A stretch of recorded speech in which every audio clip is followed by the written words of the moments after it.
But look at this Hawk Tua thing from like yesterday, right? There's like some massive rug where all these insiders were like pre-minute. This is the kind of stuff that's all that pump was. It was just people want to trade. Think about the whole pre-sale meta I that know, but went on that's in what I mean. Solana. It's not a real thing. Like No, but it's it just solved like a problem where people want to speculate on memes without the risk of getting fleeced. yeah, that's the problem solved. It doesn't feel like it's that aspirational of a problem though. It's all just kind of trading these things, but I'm thinking is there more of like a But that's everything. Even I the know, DeFi that's stuff my point. even the I'm DeFi saying stuff we like talk about is just maybe all this being. cycle will get something more. Well, That's that's what what maybe the AI stuff is that, right? Like dream a little, man.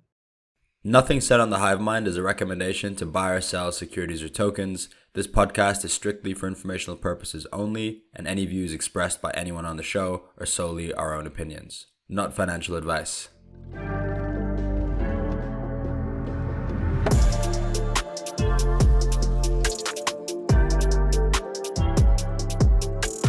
Hi everyone, welcome to another episode of the Hivemind podcast. The goal of the podcast is to provide an inside look into what we like to call the Delphi Hivemind, bringing together some of our brightest minds from each of the divisions to share insights, alpha, and shitposts. Today with us we have the usual crew. Ceteris heads up our research arm, Jan, managing partner at Delphi Ventures, and venture partner Duncan, also known as Flood Capital, and self-proclaimed gem hunter. I split my time between Delphi Ventures and Delphi Labs, our protocol R&D arm focused on incubating and accelerating new Web3 primitives. This is a special episode. Bitcoin's just hit 100K. I think 2 episodes ago, we ended the episode by making predictions of when Bitcoin would hit 100K. I think all of us said next year, except Jan, who said this year, which seemed pretty bullish at the time. But yeah, giving you your credit, Jan. You can take a little victory lap on that, and maybe we can go around the horn and see how everyone's feeling about Bitcoin and markets generally. You can start with you, Jan. I think everyone's kind of at the going forward expecting, do we get a big pullback into end of year, or is the inauguration kind of a sell the news event? I think it really boils down to the strategic reserve, right? If that happens, I don't think you're really going to get any kind of meaningful pullback. So far, every flush that we've seen after funding got hot. It was bid up pretty quickly, and so you kind of had these like mini dips. And yeah, I mean, if the reserve happens, you're kind of just going to continue grinding higher. Trump loves when markets are doing well. He's made that clear many times. He even did his own congratulatory tweet on Bitcoin hitting 100K, and so I think he's going to take a lot of kind of personal pride in seeing that thing go up, which I think only increases the chances of getting this reserve done. I guess the question, because it's all about market expectations versus like what's priced in versus what happens. And so I think the base case is we kind of just continue going higher. I think biggest opportunities for any kind of dislocation would be if we start seeing a lot of basically seeing the reserve really get priced in, and then there's some kind of a delay. I think that would probably be the reason for a flush. But outside of that, I mean, I think it seems like Saylor is going to continue bidding with Master Premium staying strong. So he's going to continue deploying. And if he's doing that, then others obviously know, because it's pretty telegraphed and kind of causes a lot of reflexivity there. You're even seeing like ETTF starting to get inflows, which is kind of unexpected, I guess, for a lot of people. Yeah, I mean, market looks good. I think you're going to get these periodic flushes. We're talking on a span of like a weekly basis or something like that, or maybe even shorter as leverage gets a little ahead of itself. And then I guess to add to the bear case, there's a lot of tokens going up, right? And so there's only so much money that can kind of support all of this. So I think you'll see Bitcoin become an easier high conviction long, but as you get more dispersion it's going to be harder to pick winners. And so, you can be confident around BTC and then probably some of the majors, right? Like, your ETH, Sol, and some others, and whether they outperform or underperform Bitcoin TBD. I think you kind of need to think about it on like shorter time horizons if you're trying to trade that. But Question: what do you think about like XRP and Cardano, and I guess like Dogecoin to a lesser extent doing really well? Like, is that concerning at all, or you think that this is just like too, like the strategic reserve is just too powerful, or do you think that kind of, yeah? Yeah, no, it's definitely a red flag. Like if you map historical times that XRP has done these kind of moves, they were very close to like cyclical tops. The difference being that, yeah, the reserve, I think, is it's there. If there's ever a time for this time to be different, this would be it, because you have this monster bid that can come in, and it's usually, those have been tops because BTC has made the majority of its move, and then the risk shifts elsewhere, and basically everything periodically pumps. And after everything is pumped, there's basically nothing left to go up, and capital kind of starts to flee. But if you still have money moving into the space, then I wouldn't fade solely because the previous top signals are triggering here. Yeah. Also, I think, I mean, we kind of talked about it on the last pod about the XRP thing. It hadn't happened yet. We kind of talked about it wasn't like retail. It was like kind of smart money talking about this, and a lot had to do with the regulatory environment, with the Ripple guys being like pretty in tight with the Trump admin. And I mean, Ripple XRP, it didn't participate in the last cycle, right? Which is actually kind of rare. And the float, like the actual float that is tradable, is so low. And I think you can make the case that like last cycle, the reason why it never did well is because Ripple was just selling XRP like the entire time pretty aggressively. And this cycle, I don't know, like if they just like stop selling, I guess, and then retail likes it, and then you have other traders getting into it, like it doesn't, I don't think it takes, the market cap is massive, right? But it's like there's so much supply that is just held by like the team. It kind of just What depends what percent of the they. supply do you think is actually tradable? Because they're doing pretty massive volumes. Like just today, 30 billion in volume is pretty crazy. Like what do you, like the market cap is 130 billion. Do you think it's like, how I much of that do you mean, think is more than actually half the tradable? supply. I know more than half the supply is just like insiders and like Ripple and everything.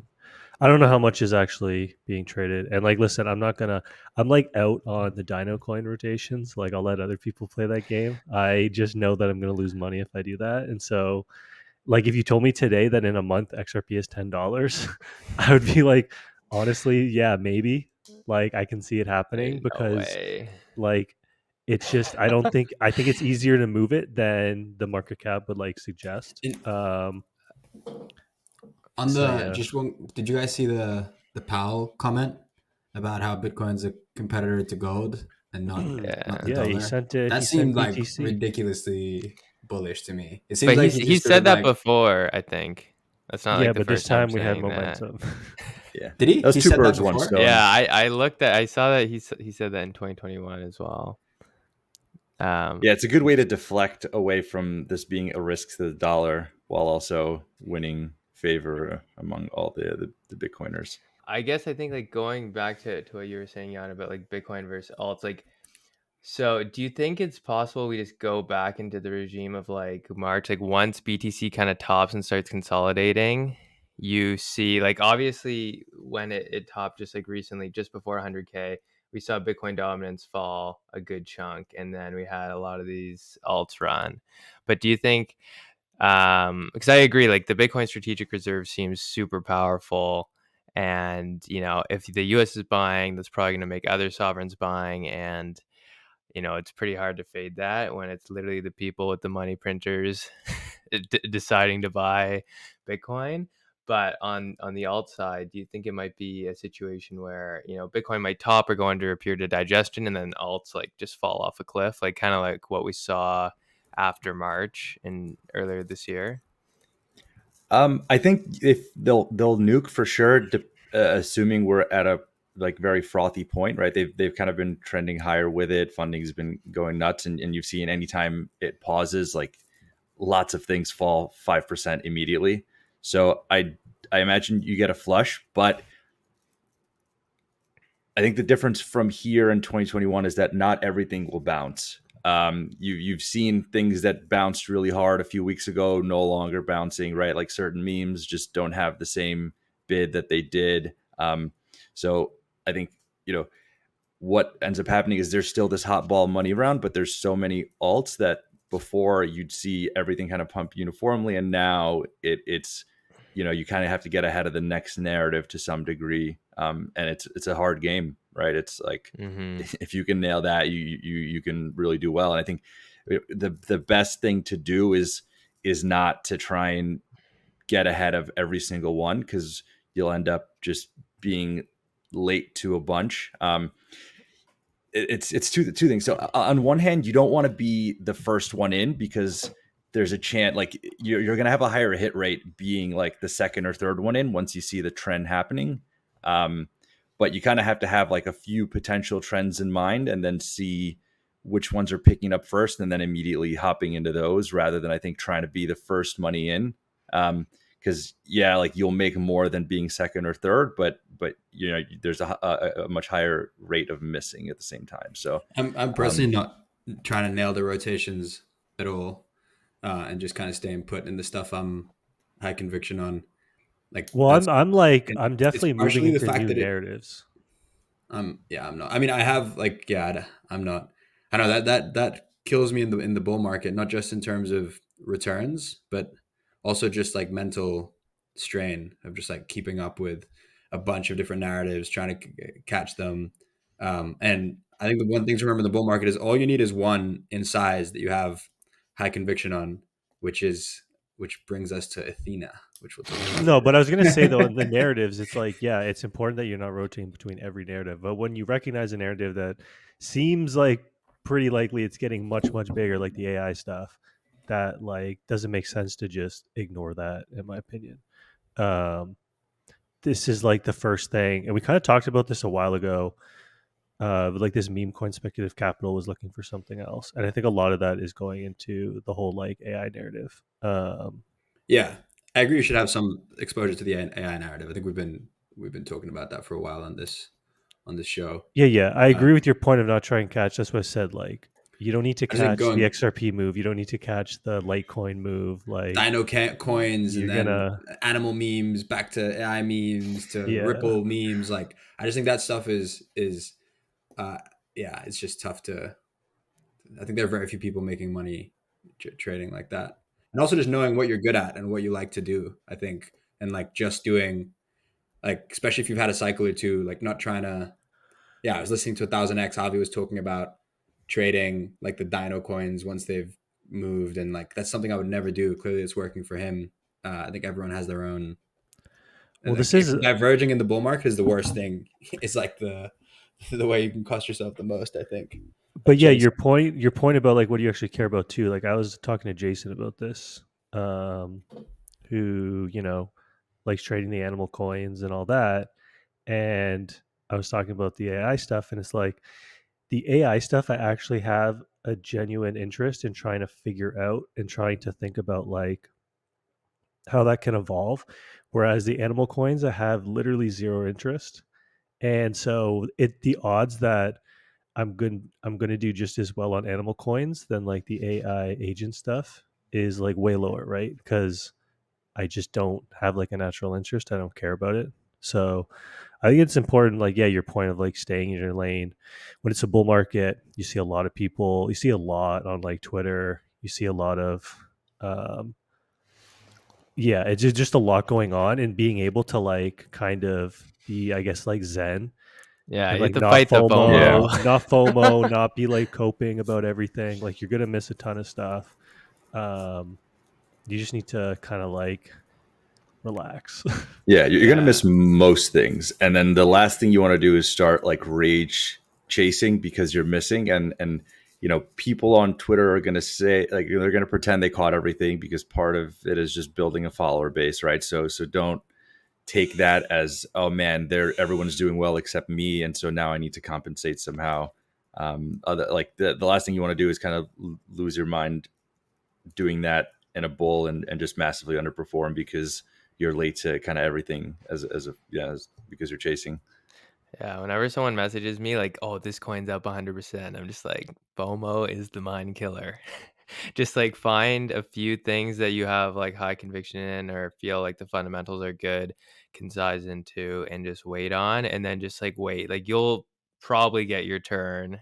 Sometimes it doesn't happen, but at least on one of your things, you'll get your turn, and then and it versus like trying to chase all these things is just impossible. And then there's also like a massive survivorship bias on Twitter where not only do people like kind of larping about catching all the moves, um but just a survivorship bias of like if someone hits an insane trade that gets shared around a lot versus like the 99 other people who like missed or didn't do well. Yeah. No one that doesn't get shared. And So most people have like jobs as well, right? Like even if you're working in the industry, like very few people are full-time traders, and I think it's really going to detract. And like the returns on your job have probably gone up a lot during the bull market too, just like making the right investments or whatever it is. If you're distracted with like 50 coins that you're holding in small size, low conviction, like small size, low conviction is the most distracting, I think, at least for me personally. It's like it,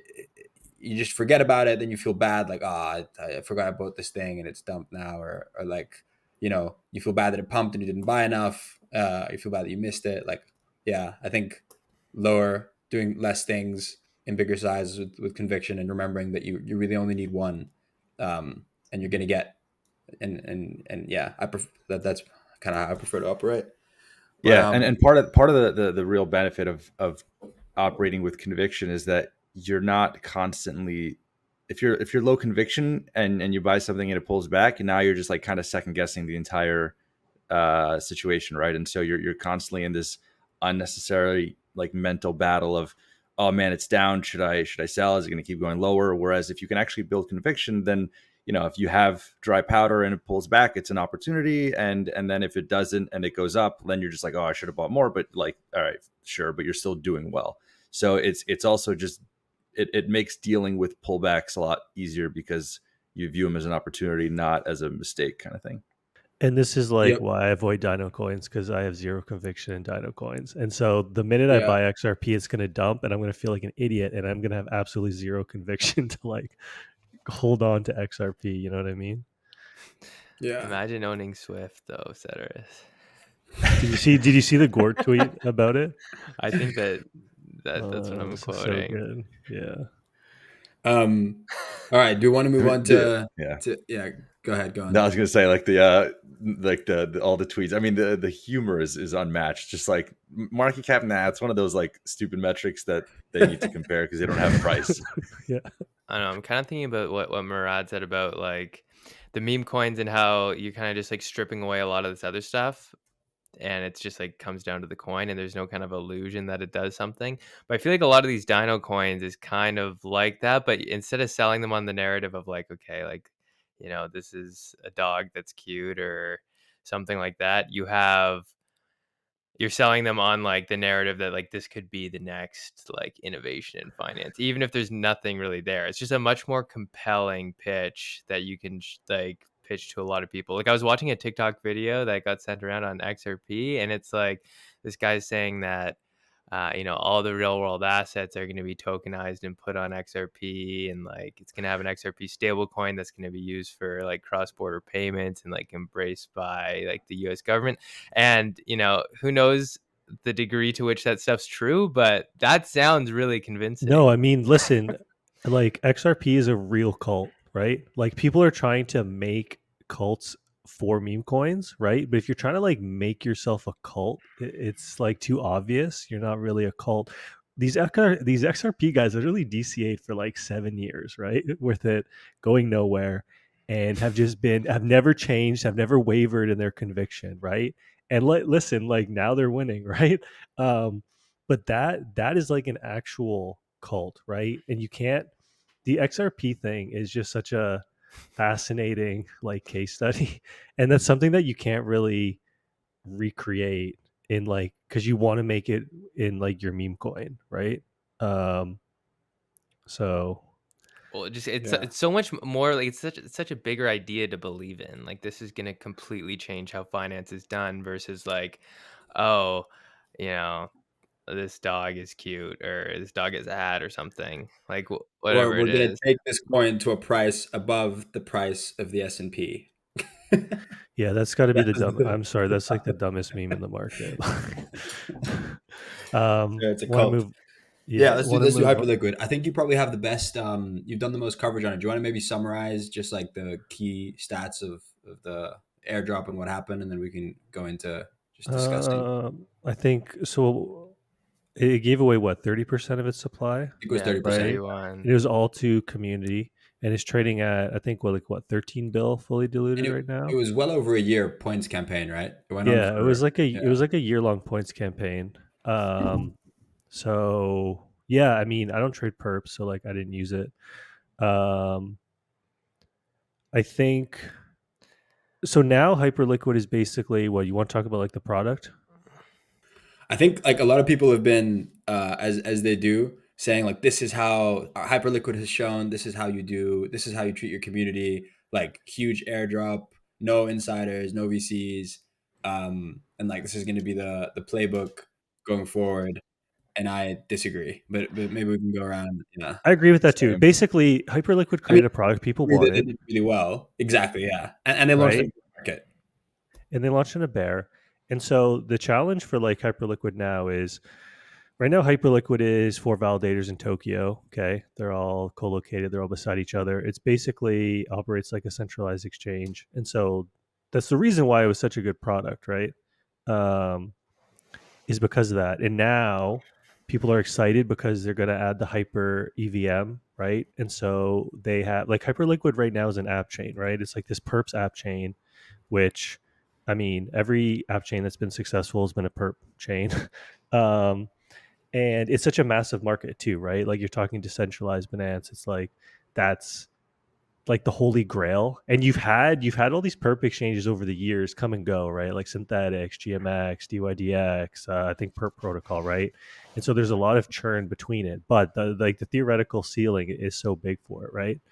Um, and now they're slapping on this EVM2, which will be like isolated from the actual perps exchange. So it'll be like two separate VMs. And so the challenge there will be like fragmenting liquidity between these two VMs, right? Like the spot perps exchange and the hyper EVM. Um, and so I like think how the those, idea is that you're gonna be able to like tap into the vaults and stuff and yes, but they're tap still into separate. They're still the separate products. VMs. So there's still communication between them. There's still like a latency thing.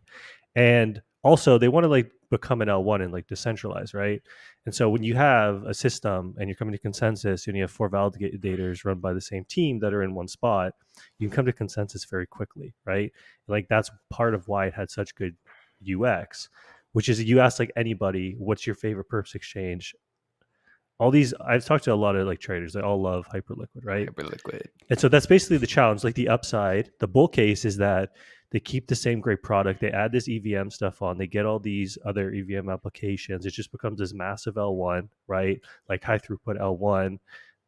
It does really well. The bear case to me is like they can't maintain the same product quality when they're actually trying to create a decentralized protocol, right?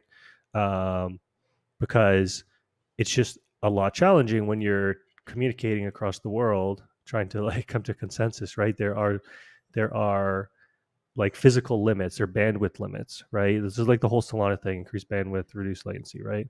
um, and so yeah, like they have this massive community behind them, which we know is one of the most important things to get. They kind of are building backwards in the sense where they're getting the community first, and then they're trying to create the finished product. Um, they have something live to market that people like using. They have 2/3 of their supply is like not issued, right? So which is valued at billions of dollars, and so they can do a lot with that. Um, so yeah, it's been like a pretty big success story. But yeah, the takeaway about like everyone should just airdrop a lot of their supply. Like the next project that does that, that's not good, it'll just all get sold, and then everybody will move on. Yeah. The big is the ridiculous product. Yeah, like that's the once you build that, you have a lot of flexibility with what you can do, and your outcomes will probably be all successful. And then you could say, "Oh, see, you should have done that." It's not necessarily because of the path that was taken, but because you've built this monster product that everyone wants to use, and like using it Yeah, as a launch pad, you can do a lot. I think it's the monster product, the fact that they launched the product in a bear and the token in a bull, and then the fact that it's also like pretty easy to do a points campaign for a perp dex and like target it properly, so you don't get like just just pointless farming of it. So you can actually like incentivize usage, and I think people are way kind of over indexing on that and generalizing. Um, yeah, I kind of made this point about Sweeland, which is also doing a massive airdrop now that I had said, and obviously big fan of the protocol. We're also investors, but I just think that an airdrop that big is kind of a strategic mistake, just because you end up just blowing your load too early, right? And if you want to do future seasons of points, if you need to incentivize, if you launch a perps product or something, you need to incentivize it later. You have less ammo. Also, all things being equal, token with higher float is going to trade lower, and so your future points campaigns are less efficient. I just think for things where you're going to do multiple points campaigns to incentivize supply siders and usage, low float, high FDV, as bad as it is for like public token market buyers, is kind of hard to beat. Uh, I think it's like the right from the perspective of the builder and the product. I think it's like ends up being the right decision sometimes, and yeah. Yeah, if you're starting at T0 and like future point going either one of those paths, you're going to have more activity and more success going with low flow, high FTV with seasons over time versus jumping a bunch of the supply early, having a lower FTV, and then trying to use less valuable incentives for sure. But like HyperLiquid also didn't have any VCs, so they had more ammo to give, right? Like a lot of Yeah, but these, it's not like like that's it's like 20%, right? So like yeah. all else held equal, you're able to kind of do the same in term. It's more to the narrative. Well, Like I the think ammo they've doesn't. crafted a really strong Yeah, but like community. ammo wise, you're not really limited because you do or don't have the 20%, right? Because none of these guys have run out of ammo. It's more just Yeah. like the narrative of future supply and stuff. But they still have 40% allocated to future supply, which is like quite a bit. And like they're trading at Yeah, 13 billion FDV, 4 billion circ, something like that, without, any major exchange listings. I think that's honestly the most impressive part is they only Yeah. launched the token on Hyperliquid, which has like essentially sucked in hundreds of millions of dollars of USDC into the platform.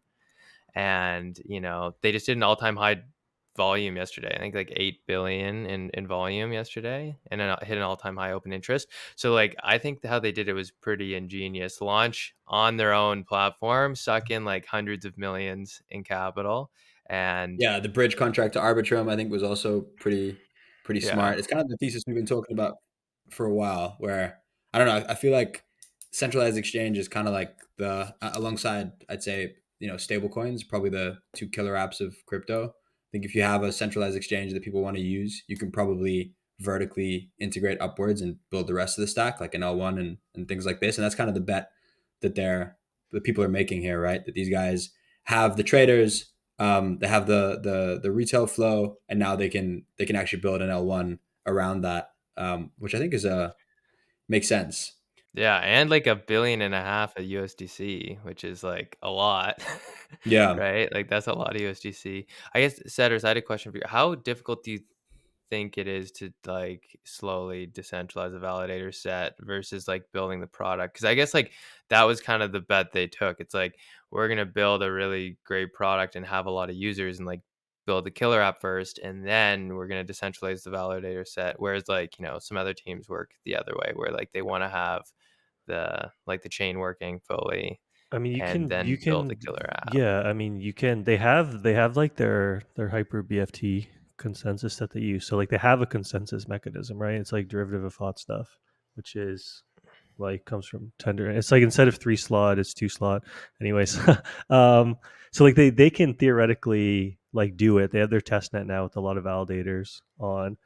I guess the two questions are like, first of all, I mean, they can literally, if they wanted to, have like 100 validators geo disperse like the next day. It would just be kind of like a shock to the system, and so you want to do like the test net for a while. But my question, honestly, with it is like, is it even the right move for them to want to be like a distributed global validator set? Like, I mean, there's been other chains that have done like Psi, for instance, has co-located validators. Um, People don't use Psi, but nobody seemed to really care about that. There's at least like more of them there. But Oh yeah, there's more. There's way more validators there. They're just co-located. So if you're trying to do, it's just hard. Like if you're trying to do a perps exchange, you need to be like the fastest. And so with their co-located validators, it's like they have 200 millisecond latency or something at like the best case, which is really good. Once you start going beyond that, though, like performance degrades pretty quickly for a perps exchange, right? Um, and again, there's just like sending a message from New York to Tokyo has like a physical. That's like 200 milliseconds or whatever in itself, right? So, and this is why, for instance, like multiple concurrent proposers is something that Solana wants to do in the long run, and other chains want to do in the long run, because of just kind of like this global latency. Yeah, I mean, I guess the question is like, does it need to happen? I mean, That's what I'm saying. Like, should they even right, do like, that? like what's the unlock for people? It's the execution, and it's the fact that I can go trade KYC and withdraw all my money in an instant whenever I want. Like that's 95% of what the people on the platform care about. yeah, but you're eventually gonna get like shut down if you have like validators, 4 validators Yeah, in a I data mean, I think center, it's also just and like a you're bet on lax regulatory standards too, yeah, but which this they is nailed. like you can't, there could be like kids trading on there. There could be like North Korea could be trading on there. You could be accidentally lending money to King Jong. Like I don't think this is like basic stuff. I think if they get big, there's just like if it I don't know. My mental model for this stuff is it doesn't matter until you get big, and then anything that any like centralization vector that can be applied pressure to like will be.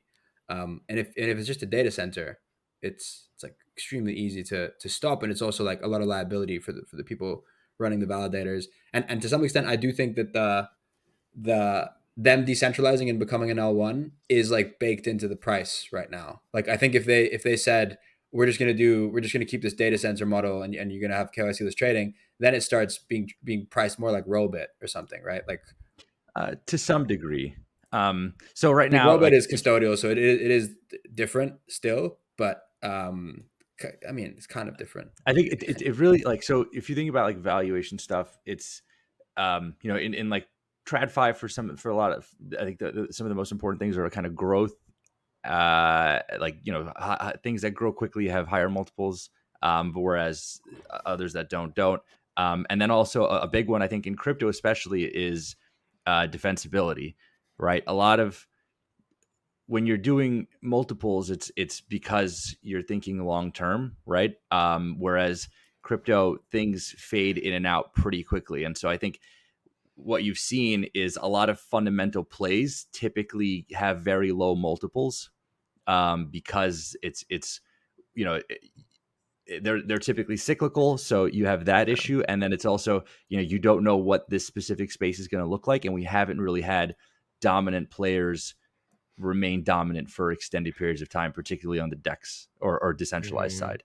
So like they Like you, how much can I forecast these revenues into the future, or like how quickly could they disappear, right? exactly, yeah. And so I mean, right now it's not like trading overly expensive, right? Like I think trailing 30-day volumes like 80 to 90 billion. You annualize that $1 trillion, they can extract 1 to 2 basis points realistically, per dollar, right? So they're generating 100 to 200 mil annualized fees. Which I mean, if you're doing it, you don't necessarily need to do this on FDV, right? Because it's not as if FDV is fully investors. There's some team, so I would include circulating and team in the multiple, and then the rest is kind of ammo. It doesn't necessarily need to be deployed if it does, if they don't want to, and if it is, it's beneficial, right? So I would kind of include team and Cirque. And so like, yeah, it's trading rich, but if you bring a lot of lending and other forms of utility, then you assume volume can pick up as well, right? So it doesn't necessarily need to be fully priced in on the L1 side. I think like it's still fundamentally reasonable. So on that, it's if like you what, expect, a 40x PE or something on yeah, that like valuation? 20 to 40 on trailing Yeah. 30-day. The thing is, like, I think volumes will keep going up, but like, if we go through a bear, they can fall off a cliff, right? And that's the trickiest part. Yeah. Yeah, because I think you have like that element where like you can justify some valuation there, and then just like they have such a good growth story of like, okay, we have 1.5 billion USDC here. That's just like literally been going up only. Volumes in OI have been going up only. The team is like extremely competent and ethical. If they actually do execute on the vision of launching a fast EVM, and there's something like 30 plus teams building on there, probably now, like that was before TG, like probably after TG it's going to go up even more.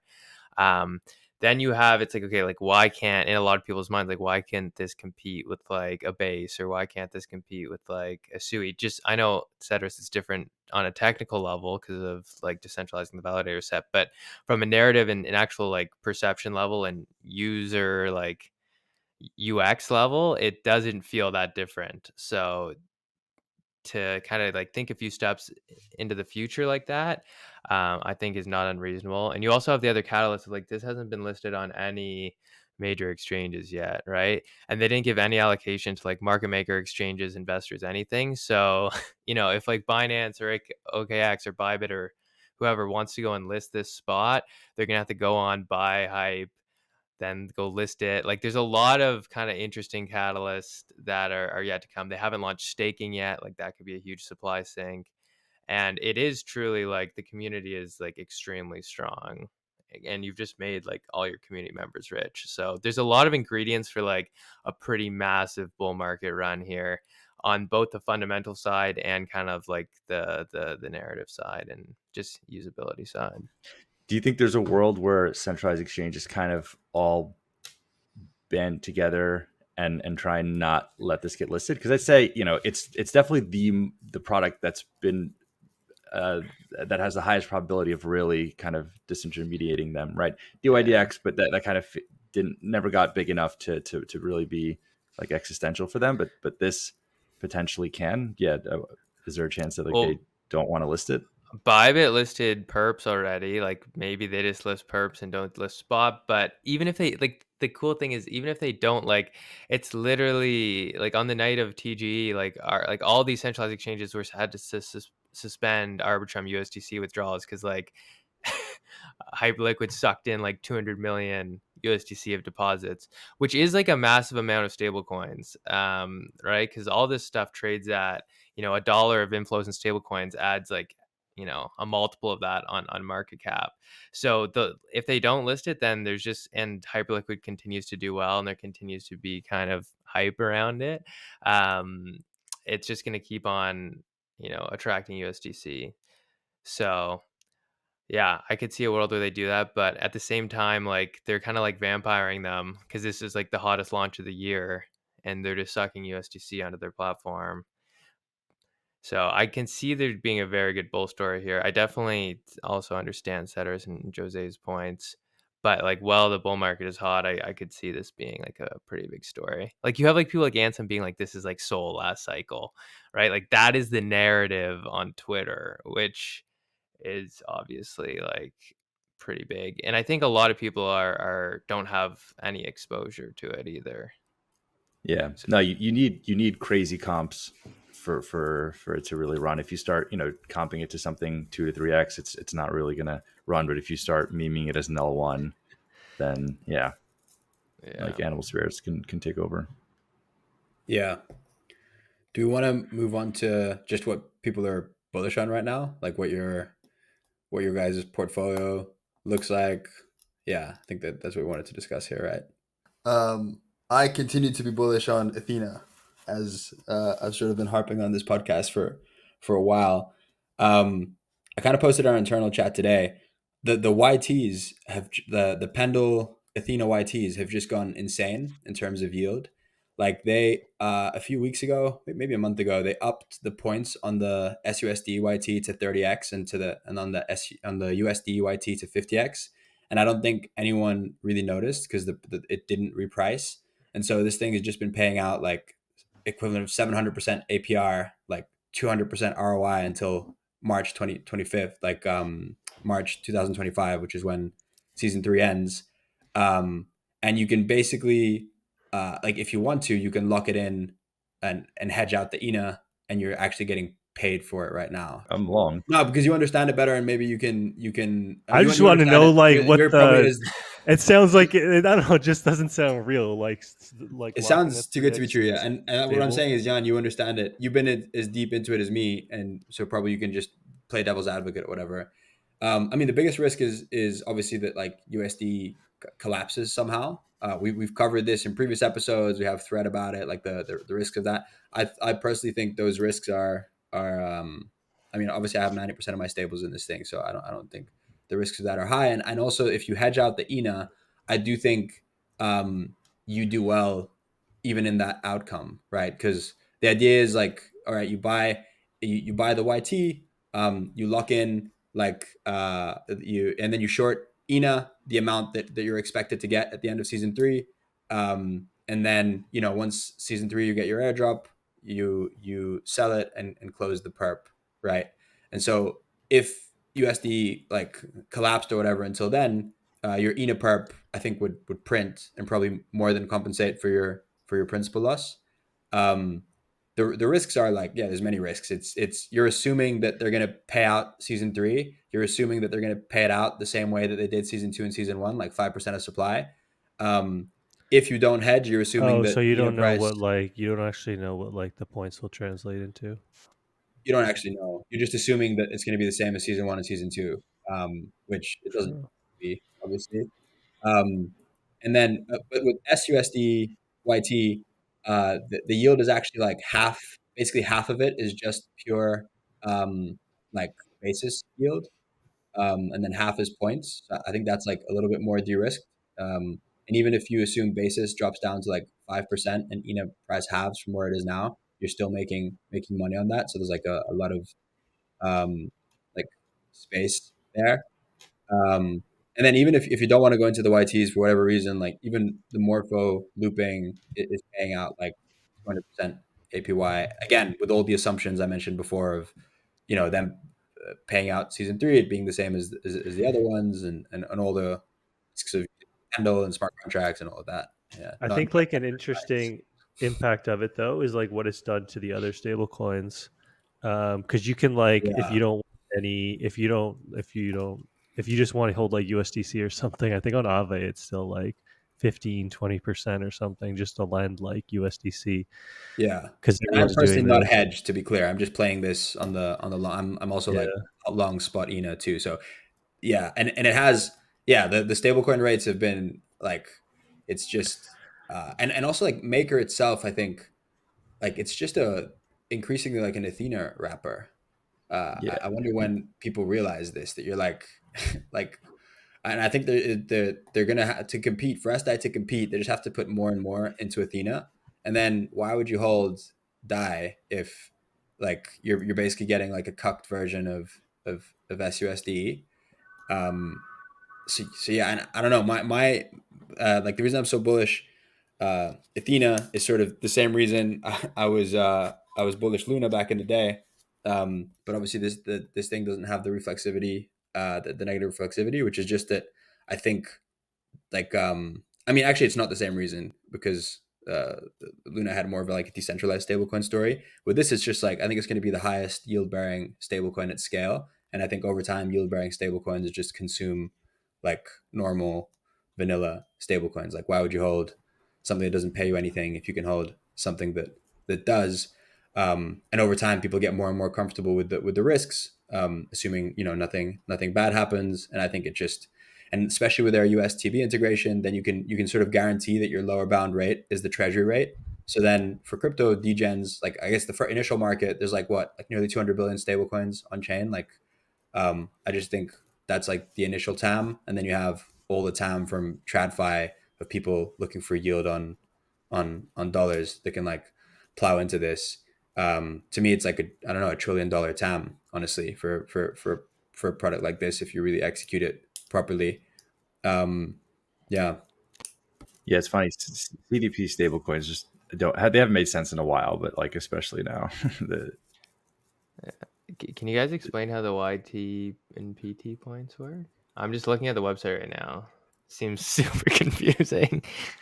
So yeah, it's basically you're stripping like the you have a principal portion and a yield portion, right, of the underlying asset, and so those if you take the underlying asset and you don't want to deal with the volatility of the risk, you could sell the yield and lock in a fixed return. And so what it's doing is stripping the two. And so everyone who wants to lock in a fixed return can sell their YTs, and everyone who's buying YTs is basically buying yield, and they're agreeing to pay a fixed percentage for the upside of the yield. It's kind of like an interest rate swap in TradFi, but yeah, the idea is the yield is a function of the rewards and the activity on the platform, right? And so if you believe there's going to be a lot of natural yield that comes from the product plus the rewards from the airdrop, then you buy the YT, and the white, because the rewards from the product are in the form of Ethena, YT is kind of a leveraged exposure to Ethena is the idea. Gotcha. And then how Pendle, so it says this like vaults cap. So basically they only allow a certain amount of this to happen. And then they also boost your points if you use these tokens versus just holding SUSD. Yeah. You get higher points for doing the YT than SUSD, which just like also juices the PT yield, obviously. And they want to let people be able to do PT at scale. Yeah. Got it. Yeah. Because basically they can just lock in their rate and then sell it to speculators. Yeah, exactly. Cool. Yeah, Such as that's myself. cool. So they have $1 billion in this already? Yeah. The So first that's like a lot of the Ethena like stablecoin. There's also just a lot right? of people looping, like as we've kind of brought up.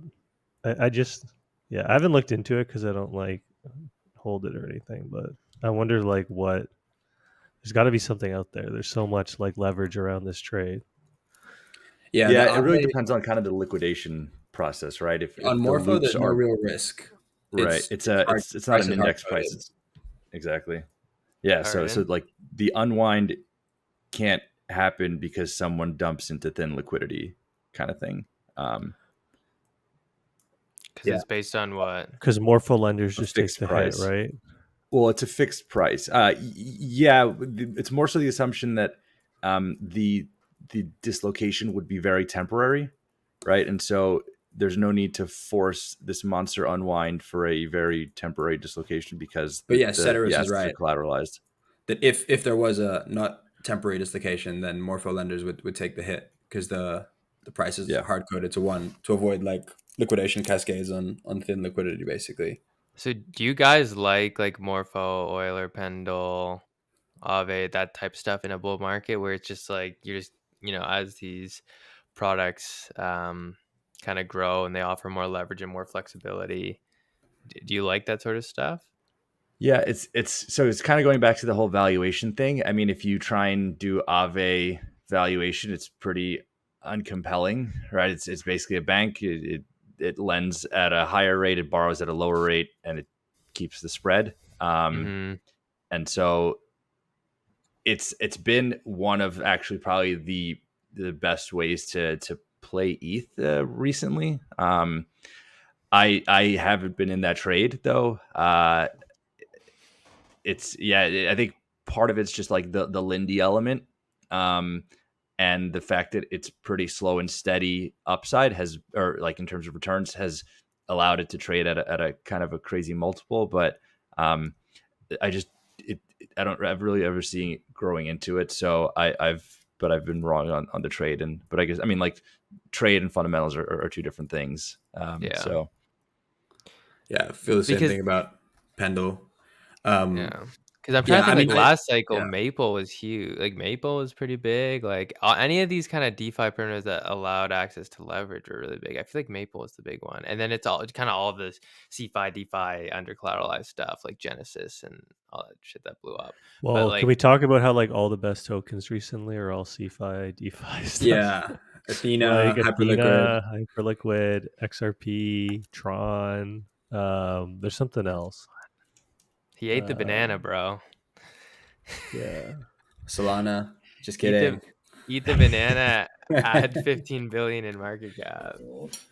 Yeah, I think that it is kind of interesting. Like these things have all been looped into DeFi, like Well, Athena, part of it is HyperLiquid. because like the regulatory environment, right? It now CDFI isn't as big of a risk. Yeah, it's like a repricing, you think? Yeah. And it's just easier to build those products, much easier, right? So like from a user experience perspective, or I'm not putting XRP in that bucket because there isn't a product, but specifically like Hype and Athena. Sure. I think Hype and Ethena to me and like some AI coin make a lot of sense to be the best performers like this cycle, just because you're kind of recreating like the two best businesses in crypto, right? Like Tether and Binance. Like it's like a way that you can invest in theoretically, like Binance or Tether, like on chain. And then I think in AI, like I think there'll be a bunch of AI coins that crush it too. But those two narratives I think are really strong. Yeah. Yeah. Athena's product is pretty both defensible, consistent, predictable cash flows. And then as they expand into yielding assets outside of purely basis trade, it adds to that. So I think like a premium multiple, The and the other obviously we have thing, bag, but like I think yeah. it's easier to rationalize. Yeah, to be clear, we're like big investors in Athena, and we also hold a lot. I think personally, and bought it. So like, take everything with a grain of shill salt and do your own research. I think that another thing that's interesting about Athena to me is that like obviously stable coins have a massive moat. Like, and right now, everyone just wants to integrate them for free, right? You almost don't have to pay like BD because it's like you don't want to compete with the Athena yield. You want to be able to offer it to your users. So you want them to grant points for people putting Athena like USD on your chain. You want them to grant points for people putting USD in liquidity pools on your chain. And so they just like get every single chain integrating them. And I think that's going to be the dynamic this cycle. I think you'll see Monad, Initia, like all the new launches. They're going to go big on like integration with Athena, and then Athena is going to offer points for putting USD there, and then Monad and Initia are going to offer like, or the protocols on there are going to offer points on top to kind of compel users to move from Ethel 1 there. And it's just such a powerful dynamic when everyone just like wants to integrate you.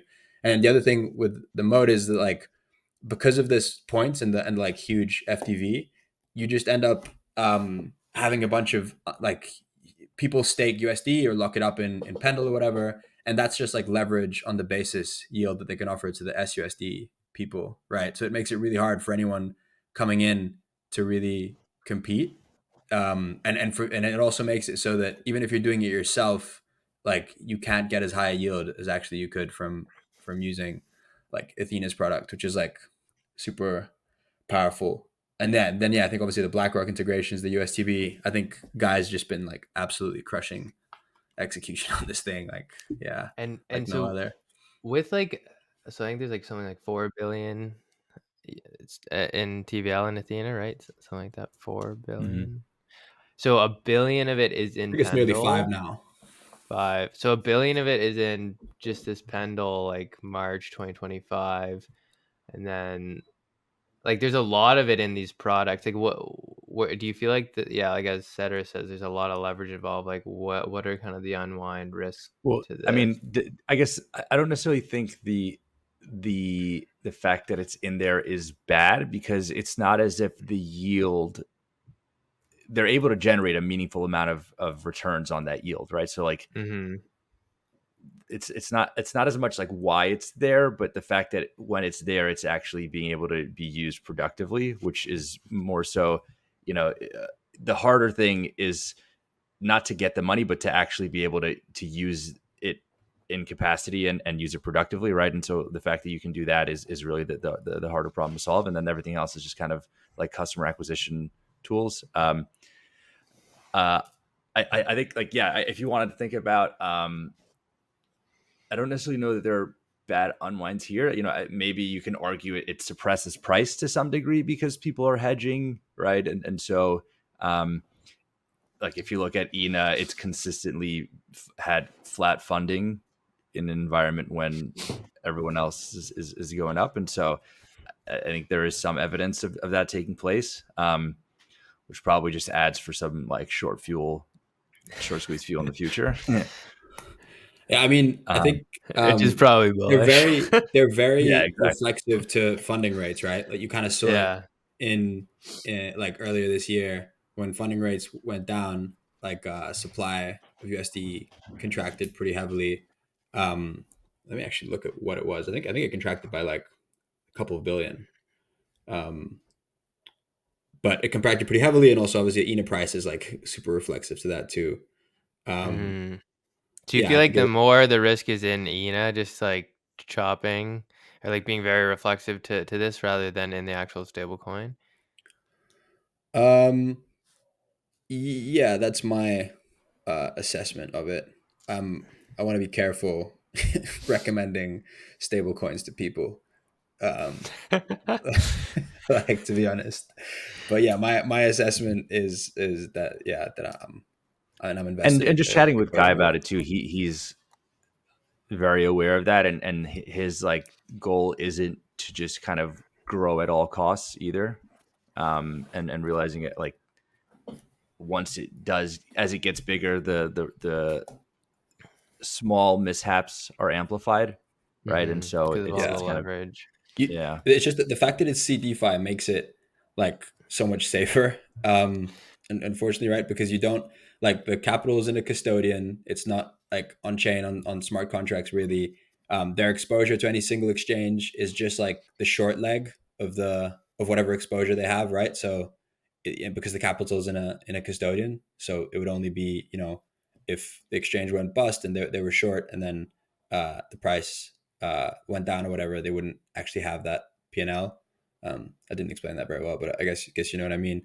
And then I don't think there's really like this death spiral, like this death spiral dynamic doesn't really exist. You kind of have the opposite, where as yield goes down, people naturally like want to come out of this thing. And also with the USTB now, you kind of have like a floor on the yield. Like if if basis goes negative, you can just plow all your money into treasury bills. So yeah, I feel pretty comfy. One funny or interesting, I guess, side effect of Athena's existence, and chat about it with Duncan, is it's one, I think, broadly reduced the cost of going long, right? Because they're providing the short leg, and they're suppressing funding rates, so it allows for animal spirits to exist a bit more cheaply, but also a bit more hidden, right? Because on one hand, typically funding rates are very responsive to kind of quick jumps in leverage, and so you can kind of immediately see that. But as that happens, the TAM for Ethena picks up, and so they step in and help bring those down. So you do have like basically the ability for cheap leverage, and even if it makes its way down the stack, right? If like all of it takes place on BTC and ETH and Solana, you're still going to have the basis traders that then move down the stack to capture it elsewhere. And so even if they're not doing even if you don't have like other assets collateralizing or being used to put on the basis trade, the funds that do basis trades are kind of moving down. And so that helps there. And then the other one is kind of, OI is typically long and short, right? You have one leg of each, whereas here it is more on the naked long side because they're the short leg. So it's because they can't get liquidated, right? Like because they have the collateral, whereas the longs can still get liquidated. Even between like Binance, Bybit, and OKX, there's like 25 billion, 26 billion in open interest just between those three exchanges. So it's like Athena is a big chunk. Maybe one more interesting dynamic to talk about is just the fact that Binance launched their competitor product. I don't know if you guys saw that. Yeah. They did their like because obviously Bybit integrated Ethena, so you could like trade with USD as collateral and earn the yield. And then Binance kind of countered by even though they're investors, which is kind of weird, but they countered by like launching their own yield. Like it's just basically the same product. They're not calling it that, but it's basically like a very similar product. And I'm really interested to see how that plays out because for the dynamics we talked about before, like their users are just going to get lower yield from this, right? Like it's always going to be lower yield than doing it through Athena because they only use Binance, um, and also they don't have like the leverage from the unstaked USD. So I wonder how long they can kind of keep that up before users sort of demand like the higher yields. And I think other exchanges are probably gonna like pounce on this and integrate USD as sort of a response. But it's an interesting Yeah. dynamic to see like Binance kind of go. One way Yeah. it kind of help they can adjust is like I know USDE gets 90% LTV on a lot of these Yeah, sexes, whereas they can give 100% LTV against their that's stable a great coins. point. Yeah. Interesting. Okay, we can stop talking about Athena. Sorry, Cedric. I was interested in some questions. No, a couple things. We released this like Bitcoin 100K report today that's free. So definitely check that out. And then yeah, anybody who's like a Delphi subscriber, we dropped our first year ahead report gaming, and then we got 4 more coming out next 2 weeks. So a lot of good year ahead. These aren't year look back reports, right? These are year ahead reports. So Yeah, yeah. you guys have been crushing it. The alpha feed's been on fire too, like the hyper liquid nodes and yeah, a bunch of the like clanker note made a lot of people some money. Yeah, it's been really good. Been enjoying reading the research. Yep. Nice. Anything else you guys want to touch on before we go? Anything like Ceteris, you've been really deep into the AI meta. Is there any updates? Like, are you I still? mean, I think that yeah, just like virtuals is probably the winning platform right now. Mhm. It's been doing pretty well. A lot of people launching stuff there. Um, we'll see And though. why do you think that is? I haven't. Like, what's the Well, moat? the moat as the platform Hmm. is like it costs like why people keep launching you on you instead of like somewhere else. I guess it has to do with Yeah. like what kind of models you've integrated and stuff. Yeah. I guess like what's the motive pump? It's just like lots of eyeballs on It's it. attention. Yeah, it's creating like the best two-sided marketplace because you need like speculators bring quality agents and quality agents bring speculators, and Yeah. And if people think that if they launch an agent on virtuals and they'll get a bigger market cap, then like there's a lot of agent. So like the difference between Base and Solana's been like more ad hoc, like a bunch of one-off type things, Hmm. right? Whereas Base is all consolidated around virtuals, right? And a lot of the virtuals agents have gotten. I mean, the biggest agents are actually both on Solana, but um, virtuals has done pretty well recently, and so you can kind of like tail virtuals, I guess. Virtuals is success. Um, so yeah, I don't know. That's like mostly what I'm paying attention to You still right holding your now. goat? Still goat to I 10B? still have. I don't actually. Yeah, I still own Goat. I think the upside is probably a lot lower than it used to be, which is good though because I think the biggest upside for Goat is that it was like the only thing kind of, and everything else kind of fizzled out. But now that you have like actually a lot of stuff going on, and the meta is actually growing beyond like a flash in the pan, then you're going to see it more like dispersed. But it's like good for, I think it's like good for the whole like sustainability of the whole AI agent trend overall. It would be kind of sad if it was just like Goat and then nothing else happened, and then it was just like a meme coin that people sent really high, but that was it, right? So Yeah, it seems like virtual is crushing. That's probably the best Have way you have right you now. invested? You love your picks and shovels. No, I was looking at it at like 50 cents, but I never pulled the trigger. Big mistake. Should have bought those picks and shovels. They're flying off the rack.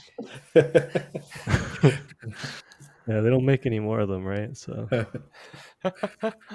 Yeah, it's tricky. I mean, like like you mentioned, Solana has the biggest agents, but it feels more kind of PvP and GD there. Like you have a lot of just stuff that dies pretty early, and then if it happens to kind of get past like that 30 to 50 mil, then they can go further. So I guess it just kind of depends on how deep you are in the trenches, right? If you're really in there, then maybe playing Solana. But I think trenches will actually expand on virtuals as well as more and more agents launch there, because you kind of have some comfort around the fact that you have virtuals beta kind of built in to each of those as because it's like the cross pair. So I think that's a huge tool. And so and then everyone's just sitting with a bunch of virtuals. Yeah, they're all every paired. agent is paired with So virtual. virtual is going. That's it's a great way. You to also play have to pay. right? You also have to pay virtual to make an agent, right? So it was like it's been for the last few days. It's been like $1 million a day. People are paying in virtual. That gets that's like burned. pump level. It depends how long I guess it like goes on for and stuff, right? But most of their successful agents weren't actually built with like the virtual stack, right? They just launched the token on virtuals like AIXBT and. That's the only one. The other highest Really? market cap ones are all launched by a virtual team. Okay, they're all launched by a virtual team. AIXBT was actually a guy that was like scraping just like crypto news and like CT for years, I think. That thing's so good. And then they're still, it's not perfect, but yeah, it's not perfect. It has cool. Some misses, but cool, it's great. Yeah, it's good to keep up to date on stuff. It's good to keep up to Right. date on stuff. Like honestly, having it on my Twitter feed, I just see things that sure I could have seen somewhere else, but and then the terminal is cool. You have some utility too. Like you have, you hold 600K XBT, you log in a terminal. Terminals basically you search a ticker and there's a bunch of chronologically time-stamped. I don't know if I don't know. I used the terminal once and then I just like don't really. I think there's definitely a trade right now where people are just like using it as like the new Elon, and any coin that this thing tweets about they buy, and so it's like this self-reflexive loop. I think that's probably gonna die out soon, and then we'll see kind of how it goes. Yeah, I mean, virtual is basically their goal. I think is to kind of reprice as the agent L1, right? And then you can fetch a pretty big premium. You have a lot of utility built into. They want to do an L1. No, I think no, like, but that's how you view it. Yeah. Well, what? I mean, it's kind of like bases. No, but like if you're looking, I mean, in my opinion, that's like the L1 base token, because like what else is happening on base, right? Yeah, that's a good question. What do you guys do? Because I feel like I've seen just like in the Twitter sphere people talking about like, oh, the like Solana, like we're rotating back to like base and like HyperLiquid, like more like fast EVM chains away from Solana. I don't know if I really fully believe that, but what do you think? There's definitely like I didn't use base before and I'm using it now. But like, I mean, you're chasing the app, right? Like, you're chasing the app. As long as you get as long as you have good apps, people will like. I don't know, man. If you look at all like the Solana DEX volumes and all the metrics are still pretty good. Like they came down a little bit recently, and Solana's only just gonna like keep getting better. But it's kind of funny that like the Kingmaker thing on Solana was pumped up fun, and then the Kingmaker thing on base is like these agents, and it's like they're both really like they're not really like kind of bullshit long term, right? Like, like they're both like call a spade a spade. No, pump is I think people have the wrong framework for pump. Like it just regulated launching tokens and did a really good job of it. And people see like the live streams and stuff and whatever, they go up in a fit and everything. But look at this Hawk Tua thing from like yesterday, right? There's like some massive rug where all these insiders were like pre-minute token. This is the kind of stuff that's all that pump was. It was just people want to trade. Think about the whole pre-sale meta. I know, but that's what I mean. It's not a real thing. No, but it's it's just solved like, a It solved problem the where people problem want for to speculate users. on memes without the risk of getting fleeced. yeah, that's I the think problem solved. It doesn't feel like it's that aspirational of a problem though. Well, no, people are building stuff on top of Pump now too, like this agent stuff, right? So it uses Pump's contracts to launch agents. it's Yeah, a pick and shovel, sir, for the I know meme economy. it's a fix and shovel for the meme economy, but it's like I think What that's is something. banana then? Yeah, it's the same thing. It's all just kind of trading these things, but I'm thinking, is But there more I of think like Pump a? Fund, But that's everything. Even I the know DeFi that's stuff my point. even the I'm DeFi saying stuff we like talk about is just maybe all this being. cycle will get something more. Well, That's that's what what maybe the AI stuff is, that right? Like, dream a little, man. yeah, I don't think I know. virtuals is bullshit. And I also Yeah, Pump virtuals is Fund. Yeah, not I agree. bullshit. I had I was someone more I Okay. just really laughing respect. at your. I had someone I really respect recently said they spoke to the Pump Fund founder, and obviously like Anil knows, I think knows him too, and they both said that he's like very smart, like 21-year-old sort of like visionary kid, and his vision is really to build like a financialized TikTok, sort of, on Pump Fund, and I think we kind of saw the very rough around the edges early innings of that when they came in, but you could definitely see how something like that could just like catch fire, right? And we've always said that crypto social is going to work, but it's going to have to lean into its financialization, and obviously financialization has good parts and like some very terrible parts. People tying up their kids and pets and shit. But like if assuming they can get over that stuff, I don't know. It's definitely more interesting than what I had considered them previously. I think one simple framework is it's like it's I mean, this is probably a bit pedantic, but like higher EV casino, right? In times when flows are positive, if money's flowing into the ecosystem and you're playing in it and treating it like casino, you're going to have better odds than you would at a regular one. Then when money's flowing out and you're playing, you're going to have worse odds. Yeah, I just feel like something like XRP. It's making me want to dream a little. Like, oh yeah, like we're gonna put, real world assets on this. Everything's gonna be Ethena, sir. tokenized. But that's like We're gonna a have. really disingenuous I shill to know. people. Yeah, I agree, but it's just like that is something that I feel like would be like a cooler, bigger vision than you know, the tokenized TikTok is interesting, but like, is that really adding like value, right, to people's lives, or is it just like increasing the access to speculation? And maybe the AI stuff's different. I have no idea how that's going to play out. I think the agents could definitely be useful and add value to people's lives, but it just seems like there could be like a bigger vision here. Maybe it's the AI stuff, maybe it's RWAs, than just speculation. I want the vision to expand beyond speculation. Yeah, I mean, I think on the agent side, the speculation accelerates the progress massively, right? Because now there's a huge financial carrot to try and build something productive because of the path to material upside. Yeah. So yeah, I think yes, speculation is a feature, right? And so if it's speculation for the sake of speculation, I get, or like speculation with no path to something more productive. I get that kind of negative or not as optimistic viewpoint. But I do think with virtuals, yeah, Yeah, there's man. a path to creating a lot of productive. Pump has definitely helped lead into this like agent narrative too. Like Goat was literally created on Pump, and so it's hard. You can't just look at everything in like point in time in a vacuum. These things evolve, and I don't know. Choose to Yeah. be optimistic, Duncan. You're really a boomer, and you're like very young. You talk about gold all the time. You only buy picks and shovels. Always Shitting on pumped hedging. off fun here. I just think you need to live a little. I think you need to get a little more optimistic.